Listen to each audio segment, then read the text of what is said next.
გერმანიაში თებერვალში დაგეგმილი საპარლამენტო არჩევნების წინ პარტია ალტერნატივა გერმანიისთვის გამოკითხვებში მეორე ადგილზეა. პარტია ევროკავშირის დატოვების და უკრაინის დახმარების შეწყვეტის მომხრეა. ფედერალური გამომძიებლების თანახმად ეს პარტია იმ ორგანიზაციებს შორისაა, ვისაც ეჭვობენ, რომ რადიკალური მემარჯვენე მიმართულება აქვს.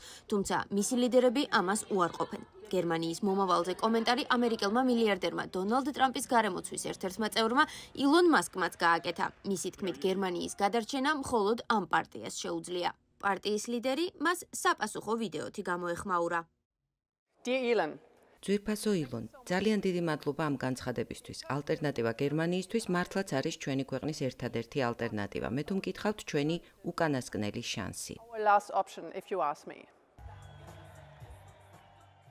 ილონ მასკი მანამდე ბრიტანელ კანონმდებელ ნაიჯელ ფარაჯსაც შეხვდა და პოპულისტური რეფორმის პარტიის დაფინანსებაც განიხილა.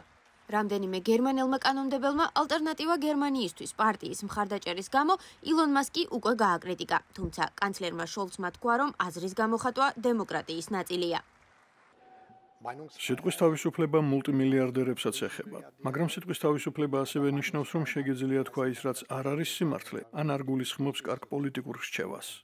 წამყვანი პარტიები გამორიცხავენ პარტიასთან ალტერნატივა გერმანიისთვის თანამშრომლობას ან კოალიციას, მაგრამ ულტრამემარჯვენე პარტიამ ზოგიერთი ანალიტიკოსის აზრით უკრაინასთან დაკავშირებული დისკურსი მაინც შეცვალა.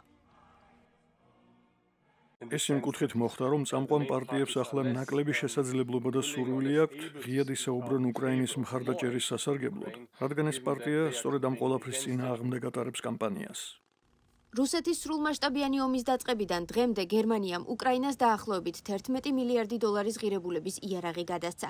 ეკონომიკურმა წნეხმა კი მთავრობის ხარჯი ამ მიმართულებით საარჩევნო კამპანიის თემად აქცია.